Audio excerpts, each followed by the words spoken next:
Demain, à la même heure, Stéphane aura déjà terminé son café depuis bien longtemps. Juché sur son tracteur, il ne sera pas en train de nourrir ses 55 vaches laitières comme il le fait chaque matin. Il roulera vers Paris en compagnie de centaines d'autres éleveurs. Les tables rondes se sont enchaînées, tout le monde autour de la table était d'accord pour revaloriser les prix. Seulement aujourd'hui, on n'en voit pas la couleur. Il ne se passe rien. Les laiteries, certaines se sentent concernées sur une partie de gamme, d'autres pas du tout, ne veulent pas en entendre parler. Donc on va un peu à Paris chercher ça, c'est-à-dire le courage politique.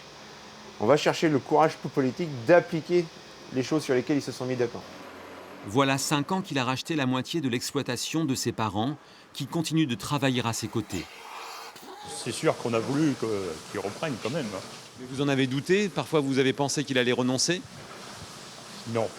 Et, il est trop, disons, amoureux de la culture, quoi, et l'élevage. Pourtant, depuis son installation, le prix du lait n'a cessé de faire le yo-yo. Stéphane ne peut se payer qu'un salaire de 5 à 600 euros, insuffisant pour nourrir ses 3 enfants. La petite famille vit essentiellement sur le salaire de sa femme, qui travaille à l'extérieur. À cette précarité vient s'ajouter une lourde pression administrative. On ne sait pas si on est toujours clean par rapport à la réglementation administrative. Et le contrôle, il peut débouler à tout moment ici.